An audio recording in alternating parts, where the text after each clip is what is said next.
নমস্কার, আপনারা দেখছেন সীমাবদ্ধ ইউটিউব চ্যানেলে সবাইকে স্বাগত। আজ আপনাদের একটু কষ্ট দেব। আপনাদের কাছে কিছু প্রশ্ন রাখবো আমি। সেই প্রশ্ন আপনারা দেখবেন, প্রশ্ন শুনবেন, সেই প্রশ্নের মতামতও জানাবেন। ভোট আসছে, ভোটের দিনক্ষণ নির্ঘণ্ট সবকিছু ঘোষণা হয়ে গেছে। এখন এই ভোটের আগে এই প্রশ্ন কেন? অর্থাৎ এই উন্নয়ন হয়েছে কি না হয়েছে, প্রার্থী কে আছে, প্রার্থীদের ইতিহাস কি আছে, সেগুলো জেনে আমাদের কি হবে? অবশ্যই অনেক কিছুই হবে। আপনার একটা ভোট, আপনার একটা ভোটাধিকার, আপনার একটা আহ, সঠিক ভোট আপনার অনেক কিছু পাল্টে দিতে পারে। তো আসুন আজ আমরা কিছু প্রশ্ন নিয়ে আলোচনা করি, সে প্রশ্ন সম্পর্কে জানি, সে তার উত্তর কি কি আছে, আপনার সে সম্পর্কে আপনার মতামত কি সেটাও আপনি শেয়ার করুন। তো প্রথম যে প্রশ্ন সেটা হলো, উন্নয়ন কই? উন্নয়ন কোথায় যে আমরা ভোট দেবো, সে কি দেখে ভোট দেবো? এখন সমাজ সমাজ ব্যবস্থার আমূল পরিবর্তন ঘটাতে পারার আগে পর্যন্ত প্রান্তিক মানুষের উন্নয়ন বলতে কি বুঝি আমরা? মোটামুটিভাবে বলা যেতে পারে উন্নয়ন বলতে জীবনযাত্রার উন্নয়ন। তা দুইভাবে ঘটে। প্রথমত, যিনি যে পেশাতে ছিলেন সেই পেশার পরিসর বৃদ্ধি, আয় বৃদ্ধি, পেশাগত নিরাপত্তা ও আনুষঙ্গিক সুযোগ সুবিধা বৃদ্ধি। আর দ্বিতীয়টি, যিনি একটি পেশার মাধ্যমে উপার্জন করেন বা সেই পেশাটিকে বেছে নিতে বাধ্য হন, তার পরবর্তী প্রজন্মের সামনে সেই বাধ্যবাধকতার পরিবর্তে পেশা বেছে নেওয়ার সুযোগ বৃদ্ধি। পরবর্তী প্রজন্ম যদি সামাজিক সম্মানের দিকে থেকে তুলনামূলকভাবে উচ্চতর পেশায় যেতে পারেন, তাকে উন্নয়ন হিসেবে দেখা যায়। যিনি দিনমজুরের কাজ করেন, তার সন্তান যদি লেখাপড়া শিখে প্রাথমিক শিক্ষক হন, তাকে উন্নয়ন বলা যায়। এখন আপনি উন্নয়ন কোনটাকে বলবেন? ভোটের আগে এই কথা কেন? কথাটা এজন্যই, কেননা তথাকথিত সম্মানজনক পেশায় যুক্ত মানুষের মুখে ভোটের আগে যা মতামত শোনা যায়, তার সঙ্গে প্রান্তিক মানুষের বাস্তবতার ঢের অমিল। আজ যে সমস্ত মানুষ সুন্দরবনের মতো প্রান্তিক জায়গায় বাস করেন বা পুরুলিয়ার মতো প্রান্তিক জায়গায় বাস করেন, তাদের চিন্তাভাবনার সঙ্গে শহরতলি কোনো মানুষের চিন্তাভাবনার বিস্তর ফারাক। এবং এই অমিল প্রতিবারই প্রকাশ পায় ভোটের ফলে। ভোটের দিন ও তার অব্যাহত আগে বা পরে রাজনৈতিক হিংসা ও ভয় দেখানো এই রাজ্যের প্রায় অবিচ্ছেদ্য অঙ্গ হয়ে গিয়েছে।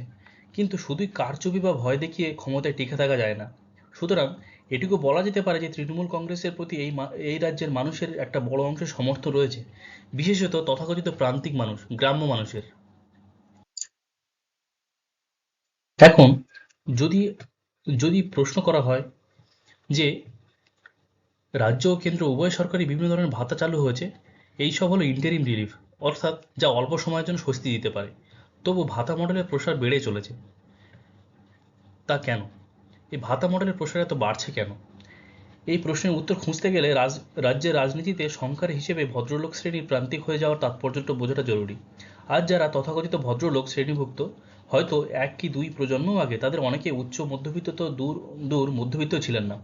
অথচ এদের সন্তানরা সরকারি স্কুলে বিনা পয়সায় পড়ে কেউ শিক্ষক হয়েছেন, কেউ অধ্যাপক বা কেউ বা ডাক্তার। এমন হলে তো আশেপাশে আরও অনেকেই লেখাপড়ায় মন দিতে অনুপ্রাণিত করে। এই পথ বন্ধ হয়ে গেলে আর্থসামাজিক শ্রেণীও জলচলহীন বর্ণাশ্রম ব্যবস্থায় পরিণত হয়, যা এই রাজ্যে হয়েছে। সরকারি শিক্ষা ব্যবস্থা ভগ্নপ্রায় হয়ে পড়েছে। সবাই জানে যে পড়লে চাকরি নেই, বরং যুবসাথীর ভাতা তো আছে। স্বাস্থ্য, কৃষি ইত্যাদি সব ক্ষেত্রে এই ধরনের উদাহরণ রয়েছে। শ্রেণী উন্নয়নের পথ বন্ধ করে পিছিয়ে থাকা শ্রেণীর প্রতিনিধিত্ব করে নির্বাচনী সাফল্য রাজনৈতিক দলের পক্ষে আকর্ষণীয় মডেল হতে পারে, কিন্তু দীর্ঘমেয়াদী এ এক বিপজ্জনক পরিকল্পনা। দুর্ভাগ্য আমাদের, রাজ্যের নির্বাচনী দরজায় একদিকে এই পরিকল্পনা আর অপরদিকে ধর্মীয় বিভাজন ও প্রান্তিক মানুষকে নির্বাচনী হিসাব নিকাশের বাইরে রেখে দেওয়ার ভয়ঙ্কর পরিকল্পনা। এর বাইরে অন্য কণ্ঠ যা কিছু রয়েছে, ভোট রাজনীতির জটিল অঙ্কে তা এতই মৃদু, তা কোনো শ্রেণীরই কর্ণগোচর হচ্ছে না। এখানে উন্নয়নের একটা কথা বলি। দেখুন, ভোট প্রচারে বিরোধী বিরোধী শিবিরে কিছু প্রার্থী ভোট প্রচারে বেরিয়েছিলেন। এখানে এদের মধ্যে একজন রাত্রে টর্চ জ্বালিয়ে রাস্তায় যেতে বাধ্য হচ্ছেন। অন্যদিকে প্রচারে বেরিয়ে রাস্তার এতটাই উন্নয়ন হয়েছে যে গাড়ি আটকে গেছে প্রচারে। এই হচ্ছে প্রচারের পরিস্থিতি, এই হচ্ছে উন্নয়নের পরিস্থিতি। তো ভাবুন, দেখুন, আপনারা ভাবুন যে আপনার আশেপাশে কি উন্নয়ন হয়েছে, আপনার আশেপাশে রাস্তাঘাট, জল, দৈনন্দিন যে সমস্ত ব্যবহারিক যে প্রয়োজনীয় যেগুলো, সেগুলোর কতটা কি উন্নয়ন হয়েছে। ভাবুন, ভেবেচিন্তে ভোট দিন। আবারও একটি প্রশ্নে আসছি, রাজ্যে উন্নয়ন কি সত্যি গতিশীল? বর্তমান শাসকদের পরিচালনায় গত ১.৫ দশকে পশ্চিমবঙ্গে উন্নয়ন প্রক্রিয়া ঠিক কোথায় পৌঁছলো? নির্বাচনের মুখে এই প্রশ্নের উত্তর খোঁজা অবশ্যই প্রয়োজন। শাসক দল রাজ্যে ক্ষমতায় আসার ২ বছর পরে ২০১৩ সালে চালু হয় কন্যাশ্রী প্রকল্প, যা পশ্চিমবঙ্গের অন্যতম গুরুত্বপূর্ণ সামাজিক প্রকল্প। এই প্রকল্পে সপ্তম শ্রেণী বা তার উপরে পড়া ১৩ থেকে ১৮ বছর বয়সী মেয়েদের বছরে ১,০০০ টাকা সাহায্য দেওয়া হয়। এর উদ্দেশ্য ছিল মেয়েদের লেখাপড়া শেখানো বা লেখাপড়া চালিয়ে যেতে উৎসাহ দেওয়া এবং অল্প বয়সে বিয়ে রোধ করা। ২০১৫ সালে চালু হয় সবুজ সাথী। নবম থেকে দ্বাদশ শ্রেণী পড়ুয়াদের সাইকেল দেওয়া হয় যাতে তারা সহজেই স্কুলে যাতায়াত করতে পারে এবং স্কুল ছেড়ে না যায়। ২০২১ সালে চালু হয় পশ্চিমবঙ্গ সরকারের অন্যতম একটি প্রকল্প লক্ষ্মীর ভাণ্ডার। এই ধরনের প্রকল্পগুলি লক্ষ্যভিত্তিক সহায়তা কর্মসূচি। ২০১০-এর দশক থেকে উন্নয়ন নীতিতে লক্ষ্যভিত্তিক নগদ সহায়তা বা ক্যাশ ট্রান্সফার কর্মসূচি ক্রমশ জনপ্রিয় হয়ে ওঠে। এর কারণ এর মাধ্যমে নির্দিষ্ট মানুষের কাছে সরাসরি সাহায্য পৌঁছে যায় এবং প্রশাসনিক খরচও তুলনামূলকভাবে কম হয়। রাজনীতিকদের কাছে এই ধরনের লক্ষ্যভিত্তিক প্রকল্প আকর্ষণীয় কারণ এগুলি প্রায়ই নির্বাচনে ভালো রাজনৈতিক ফল দেয়। যেমন ২০২৫ সালে বিহারের নির্বাচনে এনডিএর জয়। নির্বাচন ঘোষণার আগে এনডিএ সরকার প্রায় ১,২১,০০,০০০ সম্ভাব্য মহিলা উদ্যোক্তাকে ১০,০০০ টাকা দেওয়ার কথা ঘোষণা করে। এর সঙ্গে বিনামূল্যে বিদ্যুৎ, পেনশন এবং বেকার ভাতার মতো আরও কিছু প্রকল্প চালু করা হয় নির্বাচনের আগেই। অন্যদিকে দিল্লিতে আম আদমি পার্টি বেকার যুবক, পুরোহিত ও আবাসিক কল্যাণ সমিতির জন্য আর্থিক সহায়তা ঘোষণা করলেও তা তেমন রাজনৈতিক লাভ আনতে পারেনি। বিহার এবং দিল্লির অর্থনৈতিক পরিস্থিতি পার্থক্য এই বিপরীত ফলাফল ব্যাখ্যা করতে পারে। তুলনামূলকভাবে দরিদ্র অঞ্চলে লক্ষ্যভিত্তিক নগদ সহায়তা রাজনৈতিকভাবে অনেক বেশি লাভজনক হতে পারে। এখন আবার একটা প্রশ্ন হলো যে তাহলে এ রাজ্যে সবাই কি ভালো অবস্থায় আছে? তৃণমূলের আগমার্কা সমর্থক এমনটা বোধহয় বলবেন না। নিশ্চিতভাবেই বহু মাপকাঠিতে রাজ্য পিছিয়ে দেশের মধ্যে এবং সেগুলিও সরকারি তথ্যেই স্পষ্ট। যেমন বড় মাপের উৎপাদন ও শিল্প বিনিয়োগে, পরিকাঠামোয়, জনপ্রতি আয়ের হিসাবে এগুলিতে সবগুলোতেই রাজ্য পিছিয়ে আছে। আসলে কোনো কিছুই সম্পূর্ণ কালো বা সাদা হয় না। উদাহরণ রাজ্যের শিক্ষা ব্যবস্থা। সীমাহীন দুর্নীতির অভিযোগে হাজার হাজার মানুষের চাকরি যাওয়া থেকে শিক্ষামন্ত্রীর জেল।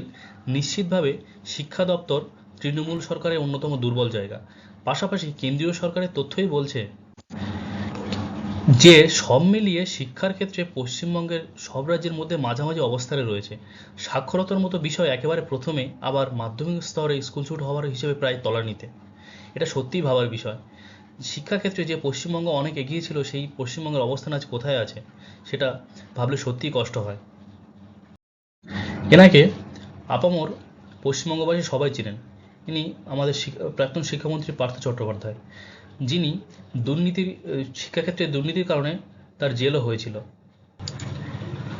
শুধুমাত্র শিক্ষাক্ষেত্রে দুর্নীতি নয়, গাঙ্গেয় পশ্চিমবঙ্গের বিভিন্ন ছোট বড় নদী কোথা থেকে বালি তোলা হবে সেটা ঠিক করার দায়িত্ব প্রশাসনের, কিন্তু বর্তমানে সে কাজ চলে গিয়েছে বালি মাফিয়া চক্রের হাতে। এই মাফিয়া চক্র ইচ্ছেমতো বালি তোলে এবং সেই বালি চলে যায় বিভিন্ন নির্মাণ স্থলে। প্রাপ্য রাজস্বের এক পয়সাও কোষাগারে ঢোকে না। অর্থাৎ এই কারাপশনটা একটা প্রাতিষ্ঠানিক শিলমোহর কিন্তু পেয়ে গেছে।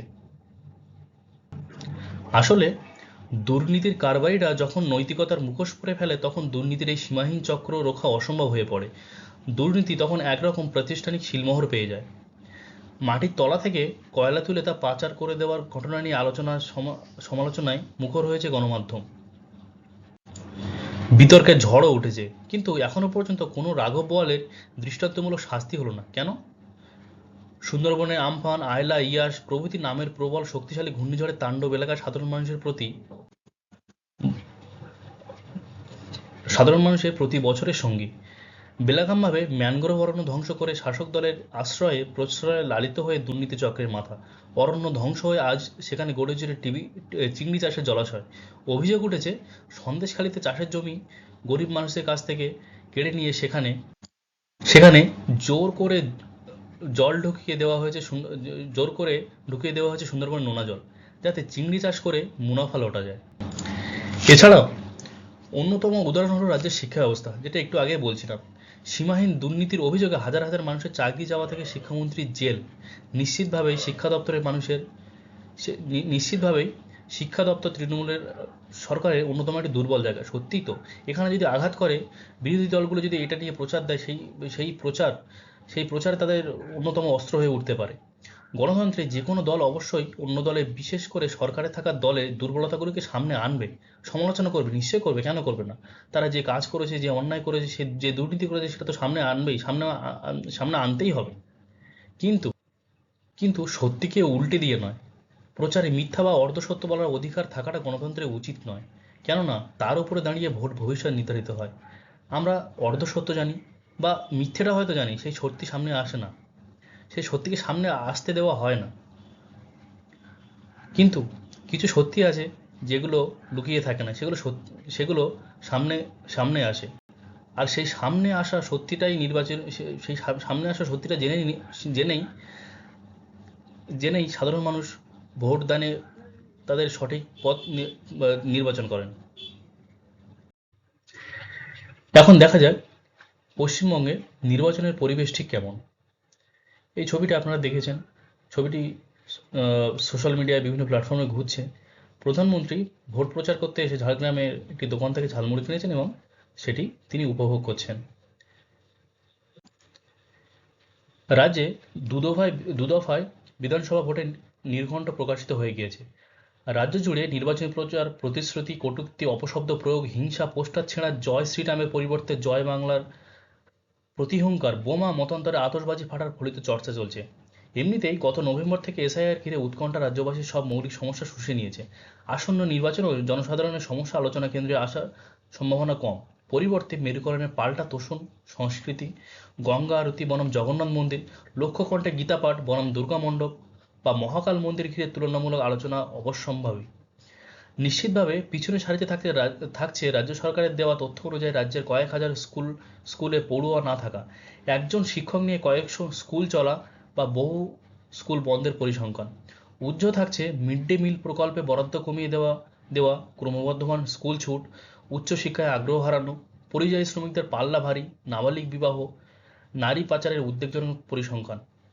কোটি কোটি টাকার দুর্নীতি আজ আর বিষয় নয়। দুর্নীতির অভিযোগে জেল খাটা প্রাক্তন মন্ত্রী পুনরায় প্রতিদ্বন্দ্বিতা করতে অসুবিধা হয় না। ভোটের আলোচনায় কর্মসংস্থান, পরিবেশ নিয়ে আজ আর গুরুতর আলোচনা হয় না। পক্ষান্তরে ভাতের চেয়ে ভাতা আজ ভোটের ময়দানে ভীষণ প্রাসঙ্গিক। রক্তপাত শূন্য ভোটের আয়োজন এ রাজ্যে সোনার পাত্রপাটি সম। ভোট পরবর্তী হিংসায় বহু কর্মী ঘরছাড়া হন, বহু মায়ের কোল খালি হয়, কেউ তার স্বামী বা বাবাকে চিরতরে হারিয়ে ফেলেন নির্বাচন পর্বেই। আধা সামরিক বাহিনীর উপস্থিতি সত্ত্বেও হানাহানি সংখ্যার বিশেষ পরিবর্তন ঘটে না। রাজনীতি সচেতন জাতি হিসেবে বাঙালির আত্মশ্লাঘার আদৌ কি কোনো ভিত্তি আছে? এসআইআর দিয়ে ভোট পর্বের যে নান্দিমুখের সূচনা, এফআইআর দিয়ে যেন এই গণতন্ত্রের পুজোর সমাপ্তি না ঘটে। এতক্ষণ আপনারা কিছু প্রশ্নের সম্মুখীন হলেন, কিছু উত্তরও জানলেন। এ বিষয়ে আপনাদের মতামত কেমন জানাবেন। আর আপনারা চ্যানেলটিকে সাবস্ক্রাইব করুন, আপনারা শেয়ার করুন, পারলে লাইক করুন, সাবস্ক্রাইব অ্যান্ড শেয়ার করুন। দেখুন চ্যানেলটাকে, আপনাদের যদি ভালো লাগে আপনাদের মতামত জানান, কমেন্টে আপনাদের নিজস্ব যে অভিমত আছে সেগুলো জানান, সেগুলো শেয়ার করুন, পাশের মানুষটিকে জানান, আপনার মতামত এই বিষয়ে শেয়ার করুন। থ্যাংক ইউ, আপনাদের অনেক ধন্যবাদ এই ভিডিওটিকে মন দিয়ে দেখার জন্য। আবার দেখা হবে পরের ভিডিওতে।